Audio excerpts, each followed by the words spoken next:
Here's how this is going to work. Keep an eye on your icon. When unmuted, you can speak and be heard. When muted, only I can be heard. I do it this way so that the audience will not have to suffer through people talking over one another. This is not going to be the Jerry Springer Show. I understand that debaters often get focused on their arguments and forget to allow the other person to speak. So I will try to interrupt you as seldom as possible. This will work best if you can restrict your turn to one question or one statement, to which I can then respond. And now, here to debate the existence of God from the website of streetwisetheology.com is Joel Saint. Welcome into the skeptic arena. Neil, I'm going to ask you, first of all, if you agree on this central point, because I'm going to start out with something that I think we can agree on. And here is my statement that I'm going to ask you to agree on, and if not, why not? And here's the statement. One of the two of us is completely wrong. Can we agree that if Jesus Christ did not arise from the dead, then I am an idiot and a hopeless fool? However, if he did, then it is your responsibility to fall down on your knees right now, beg for forgiveness for your grave offenses against the great God of all the universe, whose Son died for the sins of all who trust him. Can we, you and I, Neo, agree on that statement? Okay, I've muted you, and since you can't see the icon, I'll have to let you know when you're unmuted. I don't agree that if you're wrong that you're an idiot. There are countless millions, actually billions of people who believe in various gods. I don't consider them idiots. However, I do consider that they are wrong. And the reason why I consider that they are wrong is because there is no evidence to support their beliefs. As for the second part of your question about me going down on my knees, I can't answer what I would do. I don't know. I think that's putting the cart before the horse. First, I need to see evidence that your God exists. Then I'll decide what I'll do about it. And now I will unmute you. Neo, if first of all will eventually acknowledge Jesus Christ as Lord. That is going to happen now, or that's going to happen later, but that will happen. But here's the thing. I mean, you would believe, I'm sure, that anybody could rise from the dead once they're dead is, okay, let's get away from the term idiot. Fool, believes in magic. You call me a ghost worshiper. You call me an evil ghost worshiper. Perhaps I'm supposed to feel better that I'm not an idiot, but I'm an evil ghost worshiper. How do you explain that? You worship invisible ghosts. So calling you a ghost worshiper is not name-calling. It's calling you exactly what you are. If you don't want to be a ghost worshiper, then you should grow up and be something else. As for evil, I don't recall saying that you were evil. I said your God is evil based on the confessions that he made in his autobiography. Perhaps I did call you evil. I don't recall that. I don't know how I would be able to justify that because I don't know you. So I don't really know if you're evil, but your God is about as evil as any conception the human mind has ever come up with. In fact, if you can name from any place on earth, from any time in history, from any literature that's ever been written, a more evil monster than the one you worship, I'd be more than happy to hear who that is. And now you're unmuted. All right, Neo. We're using the term evil, and by the way, you said to me, you said what secularists hate is the evil that ghost worshippers have brought to our planet. So I guess it's possible in this parsing that you're apparently doing that I can bring evil to the planet, but not be evil myself. It sounds to me like you've got your parsing knife out, and it's pretty sharp tonight. But aside from that, I'd like to hear your definition of evil in this Darwinian universe in which, or multiverse in which you apparently say you live in. I would assume that it's not possible for animals to practice evil on each other. I don't know what you would say to that question. But going on from there, if all man is an animal, how in the world can you define evil? And is the definition of evil solid? For example, most pagan cultures practice slavery. All practice human sacrifice. Is it the belief of Neo the skeptic that human sacrifice is evil? Okay, I define evil as intentional infliction of pain upon others. And I believe that there is evil in the animal kingdom as well. I don't think it's as prevalent as it is among humans, but from the videos I've seen of what goes on in the wild, I've seen things that, even though I don't know what goes on in their minds, seem to me like the animal was pretty evil. But humans are the specialists when it comes to evil. And the religions that they practice contribute greatly to the amount of evil in the world. If all religion disappeared tomorrow, would we be free of evil? Not even close. Religion, in my opinion, is the main source of the evil right now, and has been for quite some time, but it is certainly not the only source of evil. As for animal and human sacrifice, that's another very embarrassing part of Christian history, where in the Bible, your God demanded that his followers burn up a helpless animal as a sacrifice to his ego. Your God demanded human sacrifice. The famous story of Abraham and Isaac, which Christians are quick to point out, God stopped him before he did it. But in the case of Jephthah and his daughter, he didn't stop that one. So you have a pretty disgusting history of animal and human sacrifice, which I know you people try to brush under the carpet, but you can't, because it's in the Bible. It's been documented, and according to you, by God himself, and something that he seems very proud of. And as for cannibalism, that's another embarrassment, in that your God has threatened to make fathers cannibalize their own sons if they do not worship him. How sick do you have to be to worship that kind of an evil monster? That's sick. But God is fair.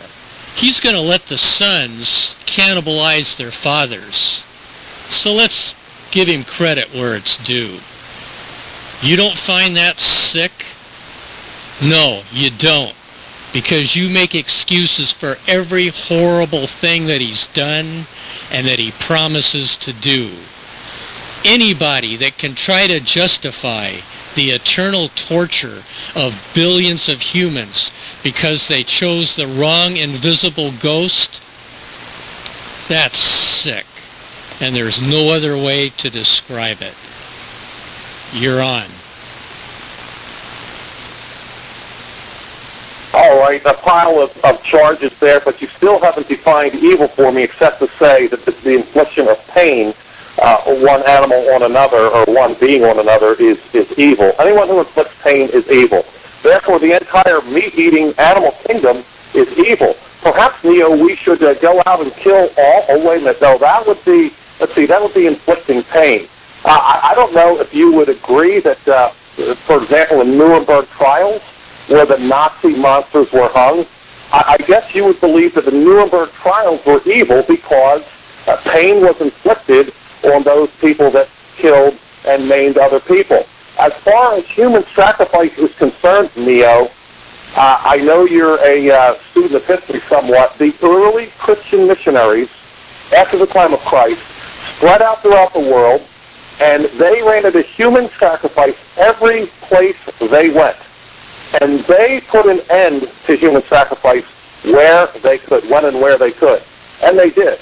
If it wouldn't be for the Christians going out from the Middle East, where they ministered throughout the world, we would still have human sacrifice today, and I believe we wouldn't even have a civilization at all. Neo, I find it very interesting that you believe in evolution. You believe in survival of the fittest, and yet by your own definition, survival of the fittest, the Darwinian mantra, if you will, is completely evil, and yet you apparently accept that. You see, the problem that I have with the evolutionists, with the so-called atheists, and I say so-called atheists because the atheist says he doesn't believe in God, whereas God in his word has said the fool has said in his heart there is no God. And without a God, Neo, you don't even have a definition of evil. For example, I'll give you a couple of examples. Marquis de Sade, from whom we get the word sadist, for example. He asked the French authorities when he was arrested for torturing his wife. He believed he loved sexual torture. And he said, why in the world should I not torture my wife? I mean, it's really nice for the Neos of the world to say, hey, you know what, this is evil because I say so. Well, good for you, Neo. What exactly are you going to say to someone else who says it's not evil for me to torture someone else? And if you're going to go by the majority of history, torture for pleasure has existed throughout history. Exactly what is your standard? I mean, I hear what you're saying. This is Neo's standard. All right, great, Neo. So is your standard unchanging? And what is it based on? Is it based on the shifting winds of time? Is it based on something eternal and immutable? And I'd love to know what your source for that is, Neo, because you said that God is evil and sick. No, the God of the Bible, yes, he did wipe out the Canaanites, absolutely. But I got a question for you. In World War II, when Churchill, who is lauded by an awful lot of people in the West because he fought the Nazis very effectively, and the people of Dresden, Germany know this, he absolutely targeted men, women, and children. And many of the same people that want to drag God out in the book of John, for the Canaanites, for example, isn't he awful? Those same people then want to turn a blind eye towards Churchill and the bombing of men, women, non-military targets in Germany. So I would hope that at least we could be consistent. What I find is that if God exercises his right, and Neo, I'll tell you something, the greatest evil in the world is not abortion, as terrible as that is. The greatest evil in the world is that men and women throughout the world do not honor and worship the great God who created all the world. And he is a great and wonderful and good God. And if it wouldn't be for him, you ain't seen no evil yet. And wherever Christianity has gone, we've seen slavery backed off of. Look at William Wilberforce there in England, for example. And so, I mean, we have a majorly different idea of what Christianity has done for the world. And I'd like you to tell me which one of your atheistic, secular communities have really done a great job with evil. Maybe perhaps the Soviet Union or China under Mao Zedong. I'd just be interested to know that, Neo. Okay, I'm interested in your response. Okay, despite my opening statement, you went ahead and ran off about 100 questions. So what I'm going to do is I'm going to pick one. What you did was called the Gish Gallop. Since you couldn't answer any of my questions or charges, You tried to bury everything under a mound of manure a mile deep, which I now have to climb out of. So I'm going to pick one. You used the old argument about atheists being responsible for all of these mass killings. Let's look at some of these people you mentioned. You didn't mention Stalin, but you people always do, so we'll deal with him first. He turned out to be an atheist, but not before attending the Georgian Orthodox Seminary. Now, the Orthodox Seminary is a Christian school that helped form his thinking during the formative teen years. Did that cause him to become a mass murderer? Who knows? Did his atheism make him a mass murderer? Who knows? The guy is evil. Despite your claim that I didn't define evil, I did. You just ignored it. Stalin was evil. Whether it was because he had a Christian upbringing or whether because he was an atheist later, no one knows. Mao, a Buddhist until his mid-teens during his formative years. Chiang Kai-shek, not a Buddhist. You might expect him to be in China, but he was actually a Methodist. Christianity snuck in there again. And during World War II, he mass murdered as many people on Mao's side as Mao did on his. Another favorite that you people like to throw out, Pol Pot. Guess what he was as a teenager before he became an atheist? That's right, he was a Catholic during his formative years. Does that mean that all of these people were influenced by their religious upbringing? Perhaps.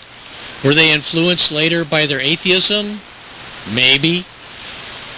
But I think almost anyone would agree these are horrible, evil people. And I don't think it matters whether they were Christian or atheist. I hope that clarifies for you the definition of evil. Neo, it doesn't clarify. You gave examples, but you didn't answer my question. I'm going to ask a question again, and this time I'll ask just one question for you.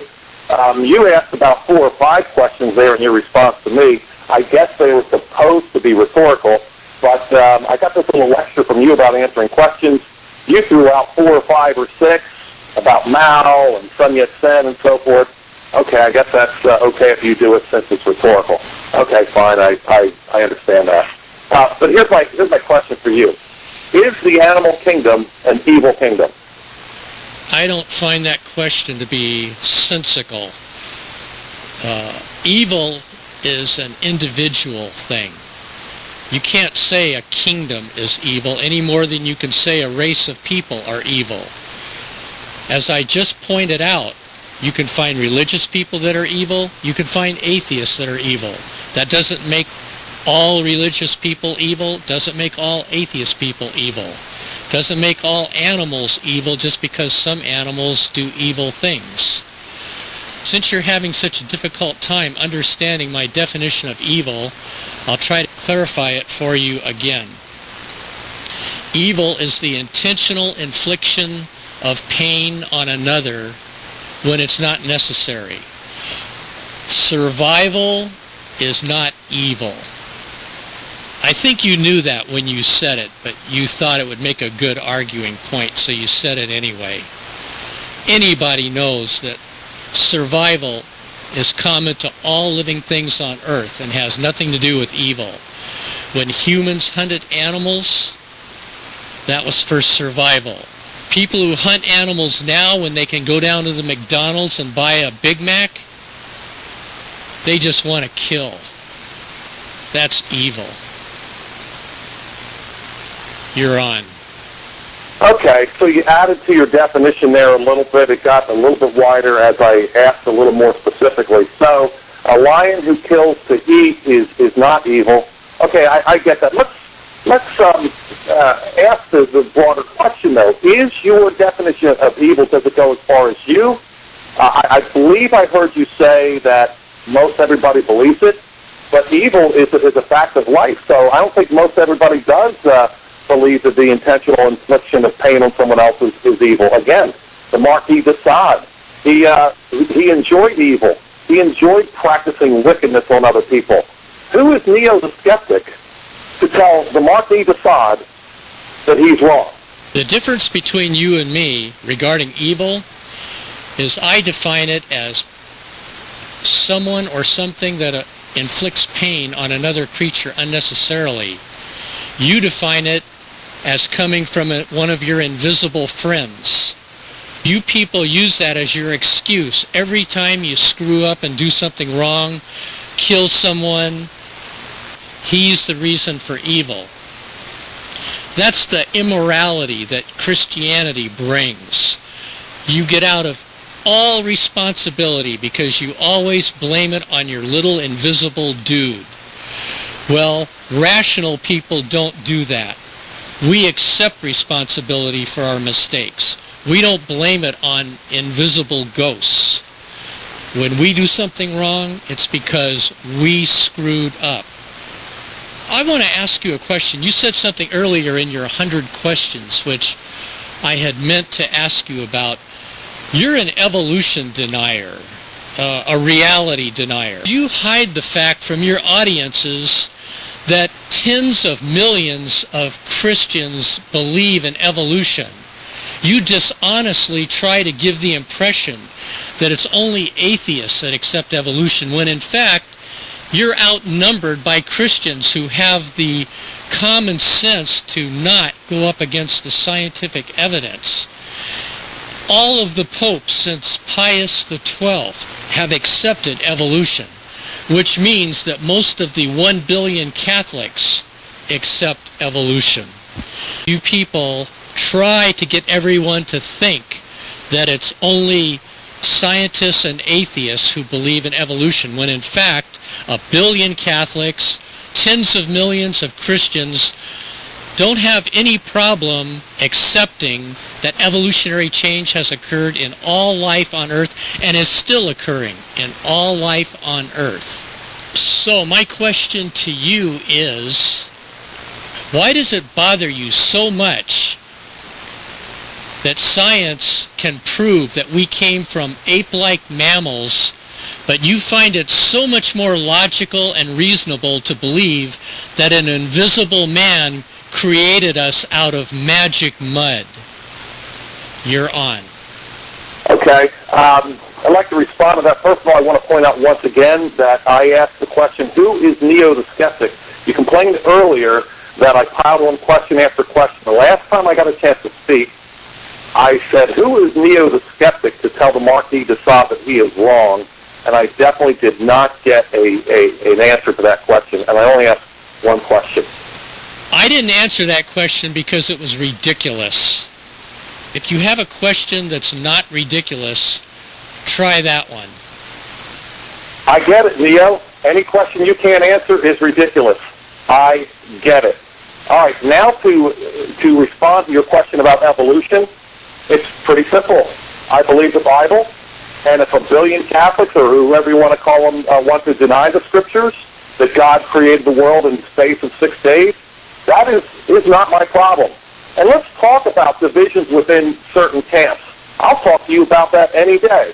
How about that division going on right now between, well, Stephen Jay Gould is dead, who believed in punctuated equilibrium, he basically said, hey, look, the fossil record does not support transitional species. Now, Richard Dawkins apparently has a huge problem with Stephen Jay Gould because he's thinking that he's giving away the store. So, if you want to talk about divisions within atheism versus Christianity, I'll do that any day of the week. Okay. Because punctuated equilibrium, or hopeful monster theory, is completely different, completely contradictory towards what we have seen to be as organic evolution. Okay. And even Darwin himself later said he couldn't define what a species was. Evolution hasn't got the faintest thing to do with atheism. I thought I just explained that. That's why so many Christians believe in evolution, and there are atheists who do not. You're trying to tie the two together. They're not connected. Atheism is a disbelief in gods. Evolution is a scientific theory explaining change over time. They're not related. You try to relate them, and I just explained why you do. You do it to get everyone to think that only atheists and scientists believe in evolution. You are trying to hide the fact that most Christians and many other religious believers, such as Hindus, have no problem accepting reality. But in the 21st century, people are leaving your faith. That's why Christianity is crashing worldwide, because people are becoming educated. They're losing their fear of the threats in the Bible. And that's how you hold people, with the threat of eternal torture. Without that, they would be leaving so fast you'd have less members than Scientology. That's quite a pile new yourself there, Neo. I think you're capable of piling on yourself, as you accused me of earlier. But let's start with Scientology there. Scientology has come on board, I think in part, because modern man has basically said that he cannot believe what's outside of himself. With Kant, certainly with Descartes, who really could not believe anything except that he existed, his experience began and ended with what he could conceive of in his own mind. So let's talk about that a little bit. Let's talk about what modern man, and let me just talk about atheism a little bit. Anyone who doesn't believe in the Bible God, I am defining as a professing atheist. Now I'm saying professing atheist because I believe there's no such thing as an atheist. Atheists are at war with God, not because they don't have evidence for him. The Bible says the heavens declare the glory of God and the firmament shows his handiwork. Paul argues in Romans 1 that men suppress the knowledge of God, and the reason is because God judges them. And so the professing atheist stands up and says, you know what? God can't exist because he's not like me. Why, if I were God, this is the way I would do it. And the professing atheist doesn't realize how arrogant he sounds. He thinks that he can sit on his hands or stand on his feet with his little finger waved up at Almighty God and saying, you know what, God, you're not real because you didn't do it the way I want you to do it. Now let me address again and ask this question. Neo, between Stephen Jay Gould, Punctuated Equilibrium, and let's say Richard Dawkins and many others who believed in gradualistic evolution, which one do you support and why? Okay, you're misrepresenting Stephen Jay Gould. You don't understand what you're talking about. Punctuated equilibrium is evolution. It merely points out that there are periods where evolution moves much faster and at other times it moves more slowly. Your beliefs are illegal to be taught in a biology classroom because there's not 1 ounce of science to support anything that you people claim. Humans didn't come from magic mud.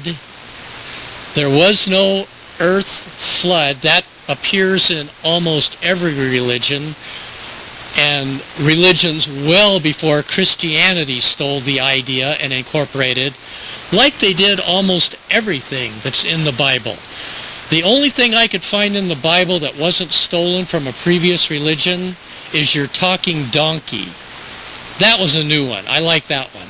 To a Christian, everyone is atheistic towards your beliefs.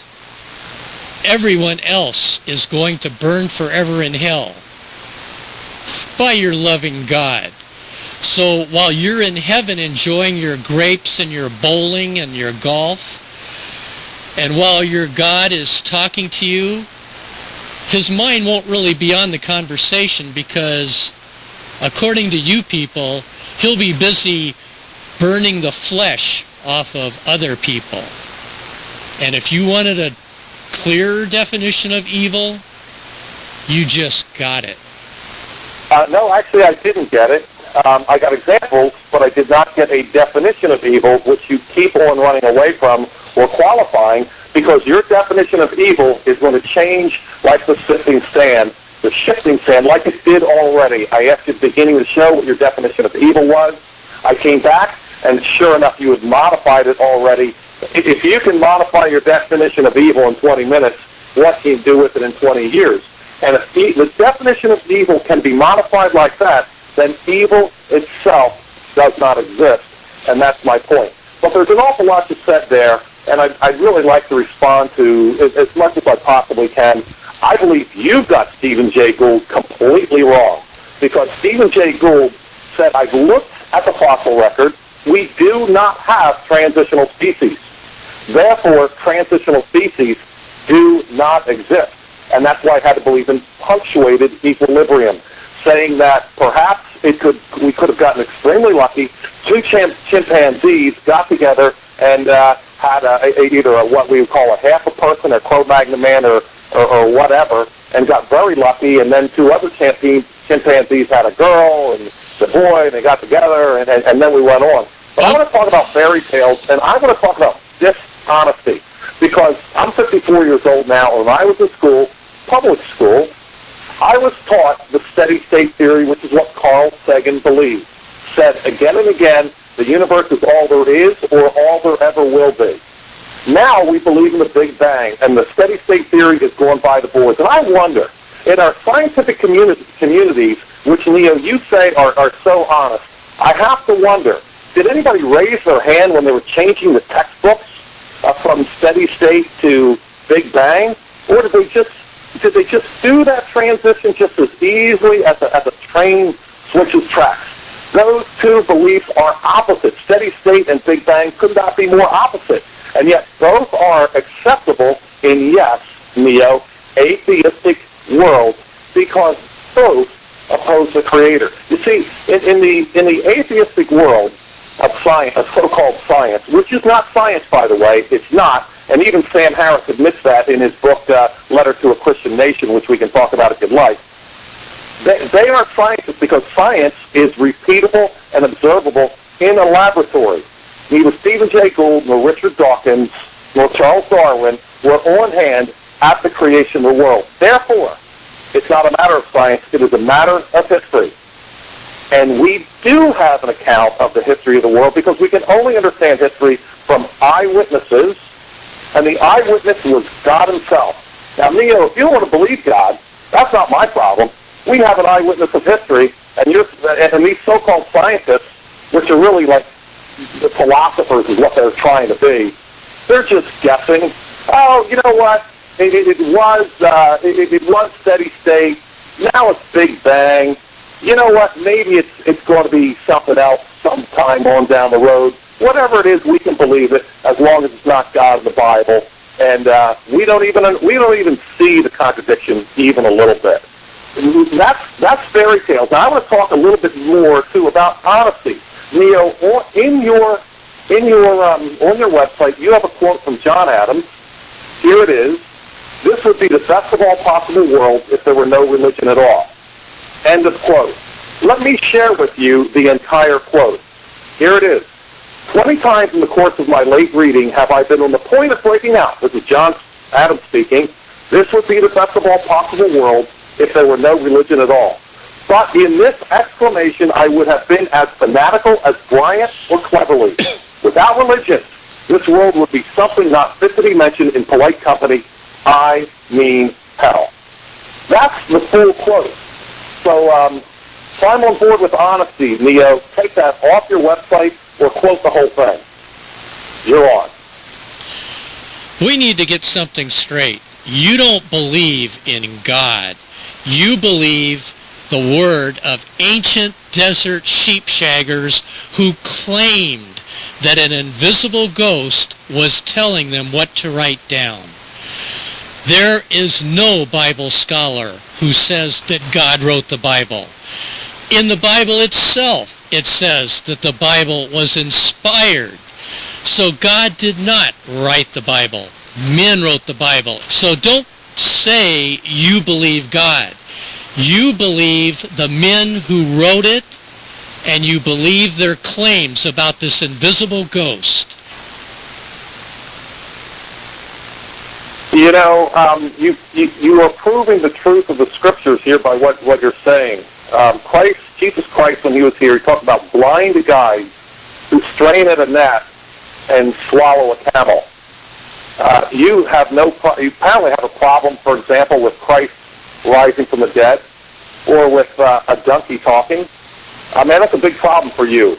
But the idea that the whole universe sprung from nothing and life sprung from non-life, that's no problem for you whatsoever. Okay, now I have to mute you because I want to respond to what you said. If you had bothered to read anything about what you're talking about, you would know that scientists do not believe that everything came from nothing. They believe that everything may have come from a quantum fluctuation, or it may have begun in another fashion. The best idea they have at this point is the quantum fluctuation. But that is not nothing. In that space, there were countless particles coming in and out of existence, as there are right now around you. There is no such thing as nothing in our universe. You get that idea from Christian apologetic websites, and they're just full of crap because they don't have the slightest idea what they're talking about. And as for life coming from non-life, anyone can go on the internet and look up the Miller-Urey experiment and find out that that bridge was crossed 6 decades ago. In fact, they'll even tell you how to do it yourself if you want to play God. Anybody can make life come from non-life. It's been done all over the world by high school students. They'll tell you how to set up the experiment, what chemicals to include, how to run the experiment. So what happened when Miller and Urey proved that life can come from non-life in 1953? The Christian world panicked and they moved the goalposts. They then claimed, well, you didn't create a cell or a living organism. Well, of course not. They proved that amino acids, the building blocks of all life, are formed from inorganic elements. That's all they had to prove. Once they did that, that proves that you don't need any kind of assistance from the spirit world. All you need is the experiment that they will tell you how to set up. Evolution explains how the amino acids formed into competing chains, which then natural selection worked on, and from there it took off like a shot. You made a comment much earlier about 2 chimpanzees producing a man and 2 chimpanzees producing a woman. You displayed an ignorance that shows that you've never made any attempt to read the other side. You've spent all your time reading Christian apologetic websites, getting responses to the science, but never bothering to find out what the science says. Science doesn't say that 2 chimpanzees screwed and had a man, and 2 other chimpanzees screwed and had a woman. What science says is that there was a common ancestor for chimpanzees and humans. It was an ape-like mammal. It wasn't a chimpanzee. It wasn't a human. In this creature, chromosome 2 fused with chromosome 13. This created a new type of creature that only had 23 chromosomes, not 24. Orangutans, gorillas, chimpanzees, all the great apes have 24 chromosomes. What separates us from them is that we have 23. It wasn't because an invisible man took a rib out of a man to form a magic woman. It was because of a DNA mutation. Well, I hope I get a chance to talk because that was a little disappointing. I talked there for about 30 seconds. I realize, Neo, you have a radio show to run and you have to keep it, and it's your show, and you have to keep it somewhat like you said before, it can't be the Jerry Springer show. But what I just got there was another lecture. You're telling me that I don't know anything. I'll tell you something, Neo. Here's something. The secular scientist philosophers sit around in their philosophy classes and they ask this question: if a tree falls in the middle of the forest, does it make a noise? And they sit around, they debate that question, yes, no, maybe, whatever. And then you have the gall to tell me that I don't know what I'm talking about? You know something, Neo? I'm going to ask this question again. Do you think any scientists, these people that lecture Christians like you do tonight, you with your high and mighty racism, calling desert sheep shaggers and so forth, calling names for God and so forth because you obviously know better. My question for you, was the steady state true or was it not? Okay, that's one question, and yes, I'm going to ask two, because you talked for a long time, and I've got to respond a little bit. That's the first question. The second question is this: why is it that when science speaks, it's infallible, and then when it changes its mind, it's infallible again? You know, you laughed at me for saying that that scientists believe that something comes from nothing, and then you talked about particles going in and out of existence. Wow. Let's see, particles going in and out of existence, Leo. That would mean they exist, and then they don't exist, and then they do exist. So you yourself blew your own argument right out of the water because I said that you guys believe that something came from nothing, and then you said that something does come from nothing. Otherwise, what in the world did you mean particles coming in and out of existence? That's curious to me and very surprising, but perhaps I shouldn't have been surprised. You're on.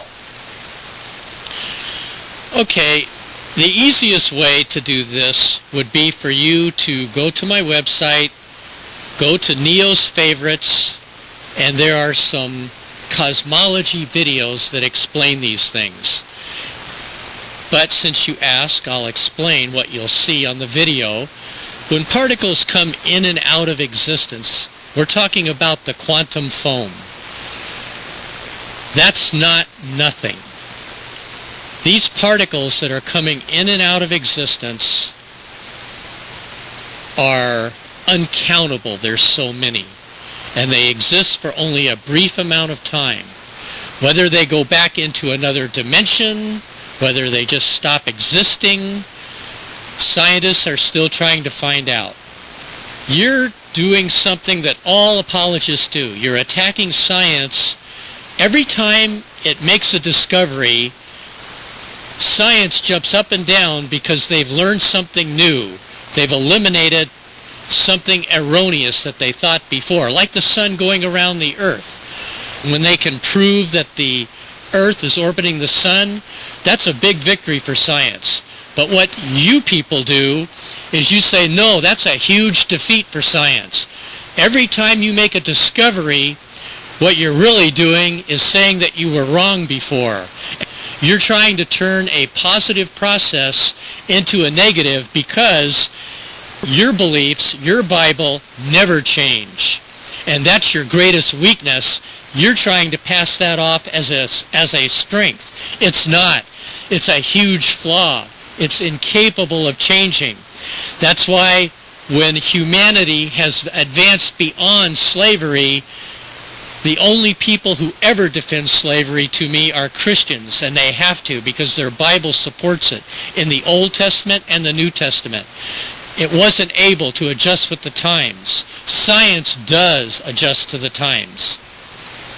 And when science does make a discovery, it doesn't necessarily or always mean they were wrong.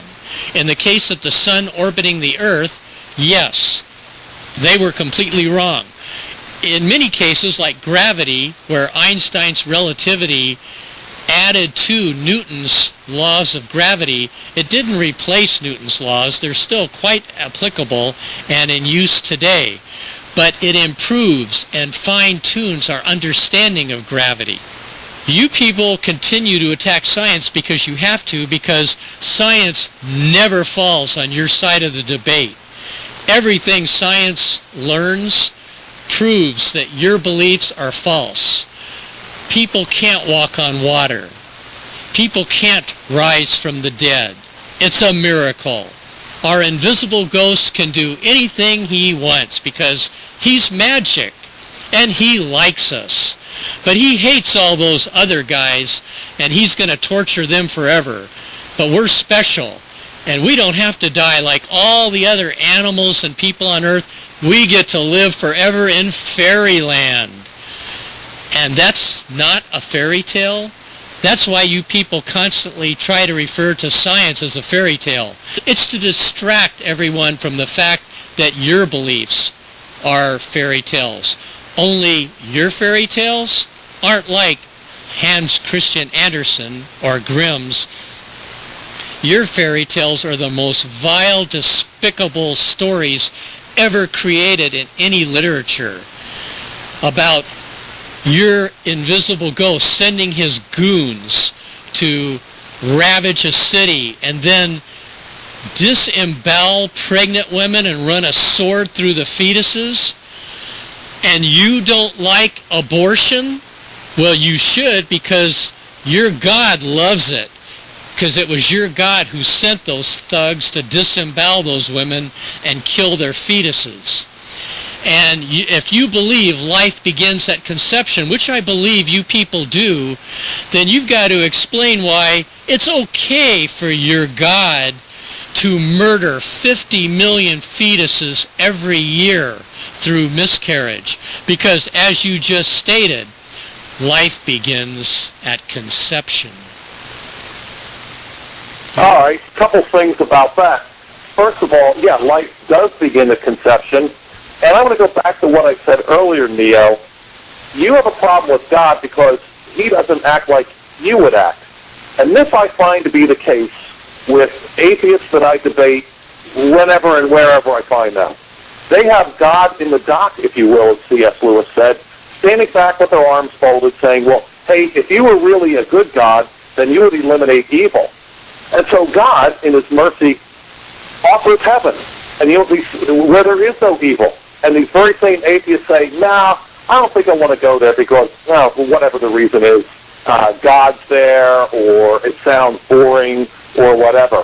Now, getting back to what you said earlier about coming in and out of existence, I noticed you did repeat that in your answer. So you've dug yourself a hole from which you cannot get out of, unfortunately. I'm not sure how you're going to do it. You use the term again, coming in and out of existence. Somehow non-existence is not non-existence. Somehow non-existence is not nothing. I don't know how you do that, but somehow you're able to do that. And then you tell me that I believe in fairy tales. Well, here's a fairy tale for you. Non-existence is existence. That's a pretty nice fairy tale. But you apparently believe it with no problem. Again, I'm going back to something, Neil, that you cannot answer and you won't answer. And that is this. Steady state theory or Big Bang? Now, when the scientists, quote-unquote scientists, were saying steady state theory, and there were many of them, Carl Sagan, as I mentioned before, the biggest advocate of steady state theory, we creationists weren't supposed to challenge that. You see, it's a nice little club that the quote-unquote scientists have put together. A cute little club. It's a lot more cozy than any church that I know. And the club goes like this. You can question us if you don't believe in creationism, if you don't believe the Bible. But if you believe the Bible, well, then you're out of our cozy little club. And I want to talk about proof for just a second here, and I'm not asking questions, just kind of making statements, even though I don't know which is better, make statements, ask questions, whatever. But I'm going to make another statement here, and that is this. If the God of the Bible doesn't exist, then there is no definition of right and wrong, good and evil. Now, you talk about slavery. You think everyone believes slavery is wrong? Come on now. You and I will both are going to agree on this point. Slavery has been the history of the world. Most people have believed in slavery. Slavery is reasonable to an awful lot of people. A lot of people, from what I've read, and you might know more about this than I do, but in Greek, the glory that was Greece, the grandeur that was Rome, both Greece and Rome, well, I'll talk more specifically about Greece. I've seen estimates as high as 4 out of 5 of the inhabitants of Greece were slaves. And Greece gave us the philosophers Greece gave us the geniuses of Plato, Aristotle, and so forth, who did not appreciate the Bible, but they sure accepted slavery.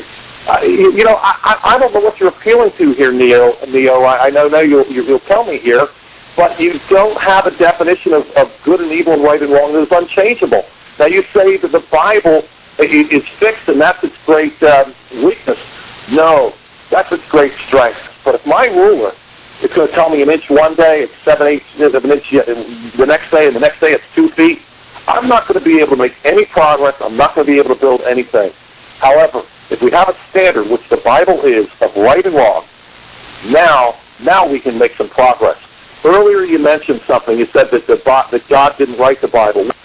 The Ten Commandments were certainly written with the finger of God. As Moses went up the mountain, and he did bring back those Ten Commandments with the finger of God. Now, you're saying, hey, don't come on, here and debate and so forth. Neo, you call yourself a skeptic. But you know what? I find you have an awful lot of faith. You have faith in what happened millions of years ago before you were born, before you were there to believe it or even see it. I think, Neo, you have more faith than I have. I don't think you're a skeptic at all. You're a man of great faith. You're on. Thanks for proving my point about Christians defending slavery. That's going to be worth gold when people download this podcast and listen to it. I can't believe that you actually fell into that trap. But you did. At least you were honest for once. I'll give you that. At least you were honest. Defending slavery. Christians are the only people, and there's a good reason why they do, because your history is riddled with it. As for the Ten Commandments, that's an interesting one, because you people are trying to put them all over the place, in courtrooms and classrooms, and the Constitution keeps making you take them down and you keep putting them up. But the thing that interests me is the Ten Commandments that you post everywhere are the ones that Moses smashed. Those were the ones that were in effect for what? A week? Maybe a month? I don't know how long they were in effect, but not very long. He had to go back and get another set of commandments. This was the permanent set that you find in Exodus 34. The question is, why do we never see the real Ten Commandments posted anywhere in America? You're on. Yeah, the second table was exactly like the first table, Neo. Oh, okay. I had to mute you. Earlier, I said to you, why did you come into this debate when you were totally unprepared to know what your opponent believes? But I at least expected that you would prepare yourself on what your beliefs are. When people download this show, they're all going to hear what you just said, that the second set of commandments were just like the first set. And then you know what everyone's going to do? They're going to go to Exodus 20 and they're going to read the first set of commandments. And then they're going to go to chapter 34 and they're going to read the second set of commandments, the permanent set that we're supposed to be living our lives by. And you know what everyone's going to find out? That you never even read the Bible as far as the second book.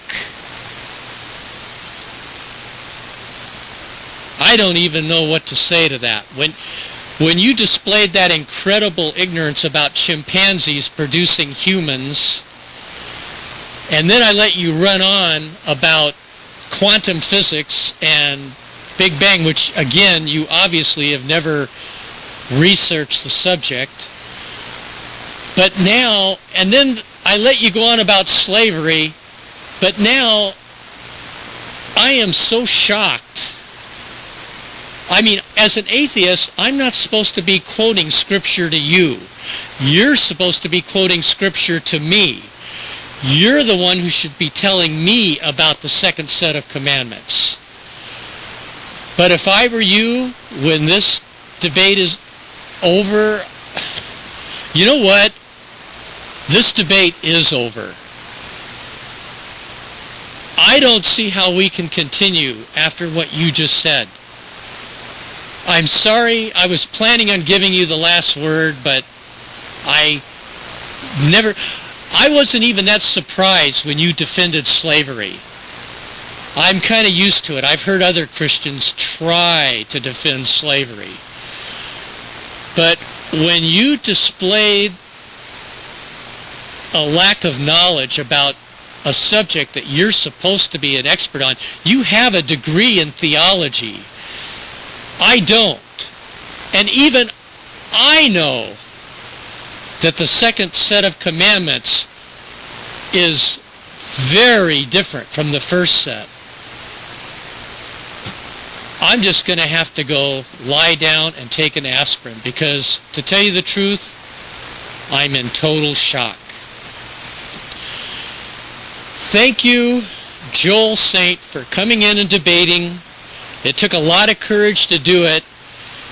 Trying to defend what you're trying to defend, I don't have the guts to try to do that.